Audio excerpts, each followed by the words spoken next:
I officially receive all the decampees.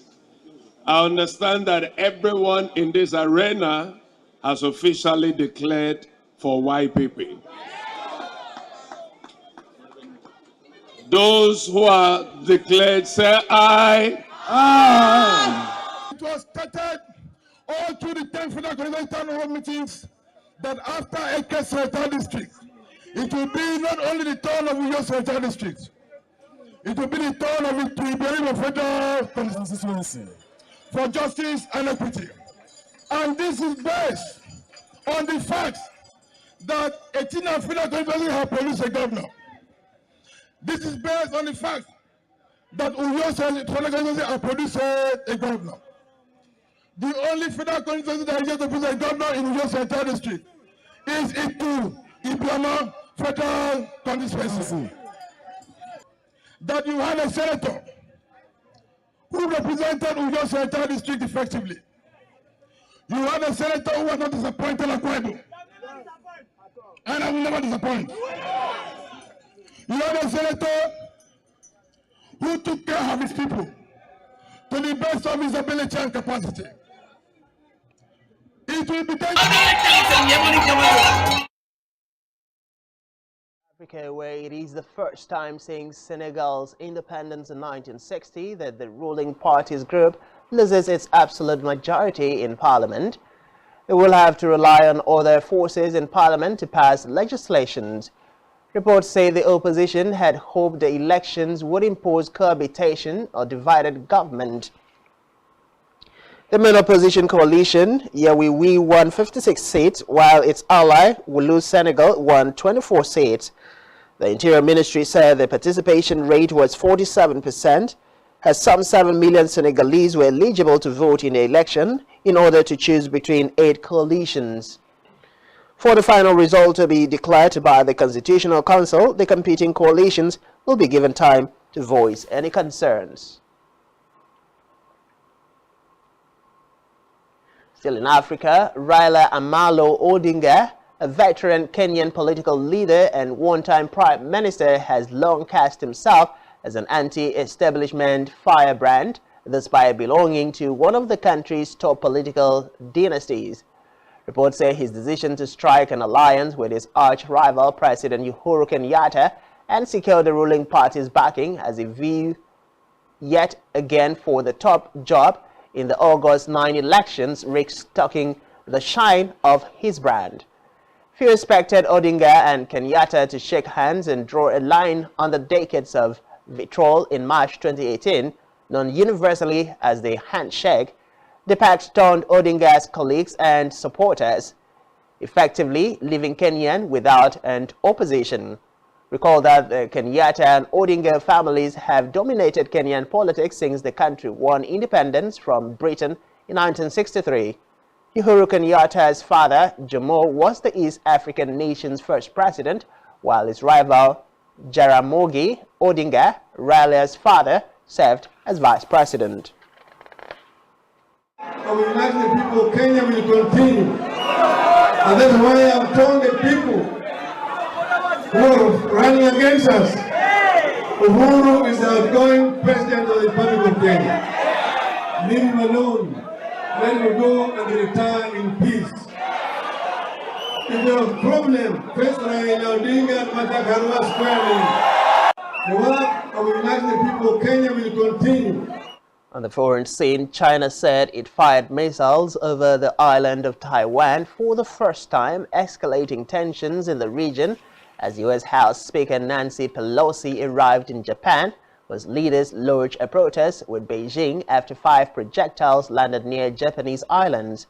Speaking in Tokyo, Pelosi, who accused China of trying to isolate Taiwan, pointing to the island's exclusion from international groups like the World Health Organization, added that her visit to Taiwan is about maintaining the status quo, not changing it.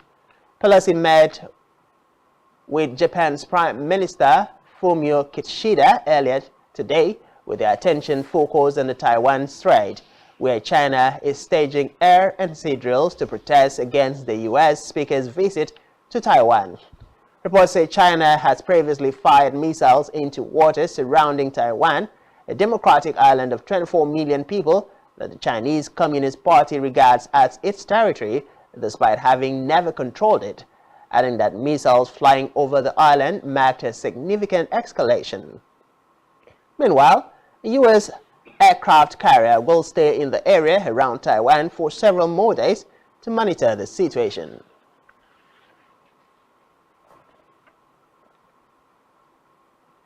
Meanwhile, former President Donald Trump's legal team is in direct communication with the Justice Department officials, the first sign of talks between the two sides as the criminal probe into January 6, 2021 accelerates. The Trump team's discussion with the U.S. Attorney's Office in Washington, D.C., which is in charge of the investigation, and the top January 6 prosecutor Thomas Windham, with the talks revolving around whether Trump would be able to shield conversations he had while he was president from federal investigators. Reports say at this stage the conversation focused mostly on whether any communications those witnesses from the Trump's West Wing had with the former president can be kept from a federal criminal grand jury under Trump's claims of executive privilege. The Justice Department has been anticipating a court fight with Trump over executive privilege.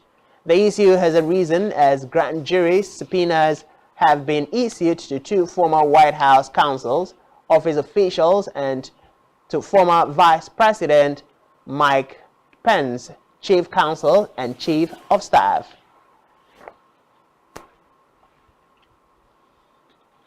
Still on the foreign scene, the U.S. has urged Moscow to accept a deal to free basketball player Brittany Griner, who has been sentenced to 9 years in a Russian prison.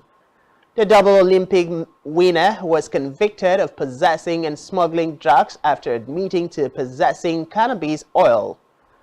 White House National Security spokesman John Kirby said the U.S. offer was a serious proposal but gave no details. Recall that the U.S. suggested a prisoner swap involving a Russian arms trafficker, Victor Bout, known as the Merchant of That, who is serving a 25-year prison sentence in the U.S. in exchange for Griner and former U.S. Marine Paul Whelan.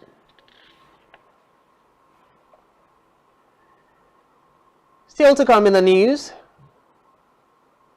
Falconets coach names World Cup squad as team depart for Costa Rica. Just stay with us.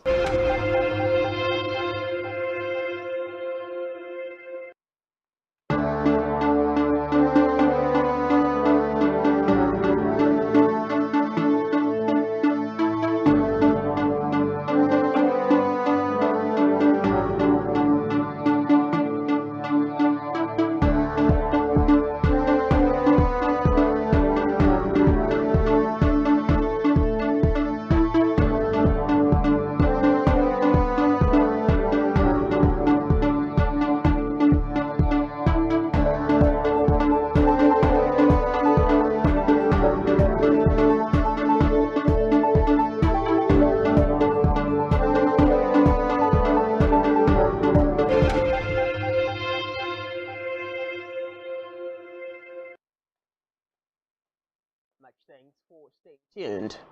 In the business news, the federal government will generate about 160.46 billion naira from excise duty and telecommunication services in 2023. According to the Nigerian Communications Commission (NCC), the combined revenue of operators in the GSM, fixed wire and internet service providers was 3.21 trillion naira in 2021. Recall that the federal government has disclosed a plan to implement a 5% excise duty on telecom services in the nation. This was revealed by the Minister of Finance, Budget and National Planning, Zainab Ahmed, during a stakeholders forum on the implementation of excise duty on telecommunication services in Nigeria. Reports say if the government implements its 5% excise duty on telecom services, it will generate the stated amount or more, adding that the amount, however, assumes that the revenue of the telcos would be static, but in real terms, it could either be higher or lower, depending on economic fundamentals in 2022.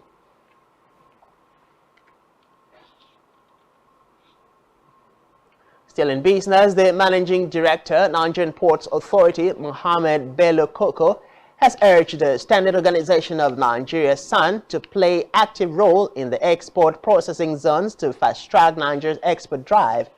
Bello Koko said this in Lagos during a meeting with the Director General of SAN, Farouk Salim. He said SAN's technical expertise would be brought to bear through its participation in the joint cargo inspection and examination for greater efficiency and swift apprehension of suspected substandard products. The NPA boss disclosed that both organizations would deliberate on the personnel and equipment to be utilized following the presidential approval for export processing terminals.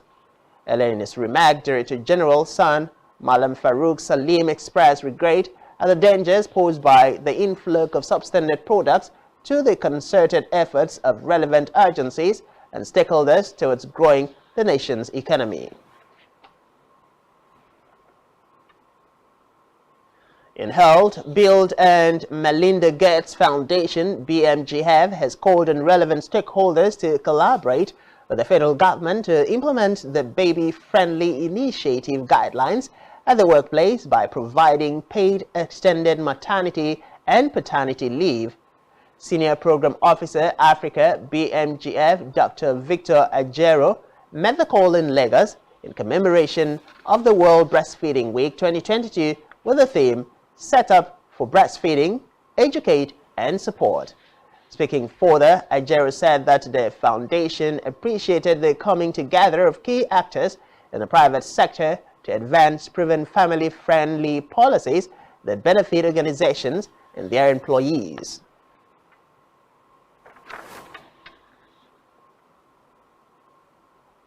Still in health, the Biden administration has declared monkeypox a public health emergency with cases on the rise across the U.S. The announcement came during a briefing with the Department of Health and Human Services. The declaration follows the World Health Organization's announcement last month that monkeypox is a public health emergency of international concern. Reports say since the first U.S. monkeypox case was identified in mid-May, more than 6,600 probable or confirmed cases have been detected in the United States. Cases have been identified in every state except Montana and Wyoming. To end this outbreak. That is our commitment, and that's what we're going to make sure that we do that. So, as you all know, the monkeypox outbreak has evolved rapidly and uniquely from prior outbreaks. So we are in a different, it's a different dynamic than it was the last couple times, because monkeypox has been here in this country before. And so we have aggressively responded at different stages of this outbreak. And so just wanted to give you a little bit of that context because it's spreading at different.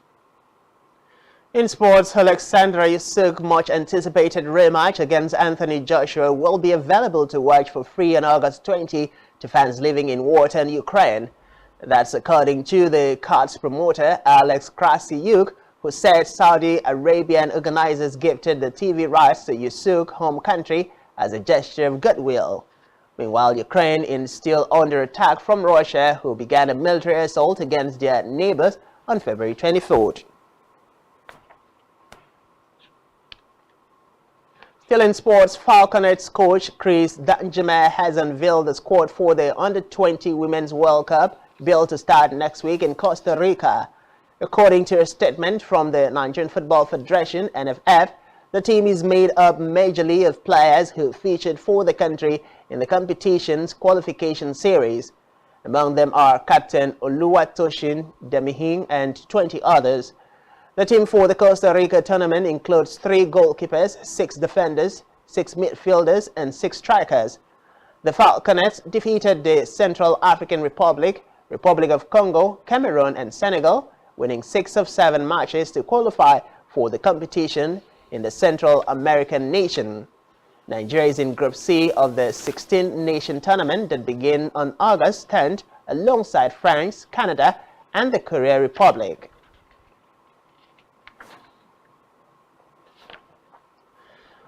On our entertainment news, Big Brother Niger's Angel Smith has revealed what scares her the most about marriage. The former Big Brother Niger reality star said the fact one has to sleep with their partner without protection despite not knowing if the partner is cheating or not is worrisome. She added that when it is just a relationship, one can use protection, but not so in marriages. And due to the increased level of infidelity, many faithful couples end up with STDs from cheating partners. The reality star made the revelation in a statement.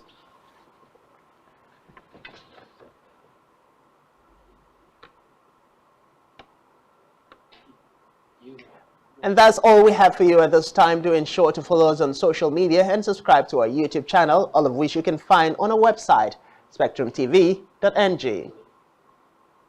You've been watching Spectrum News at 2. I am Francis Edit. Have a good afternoon.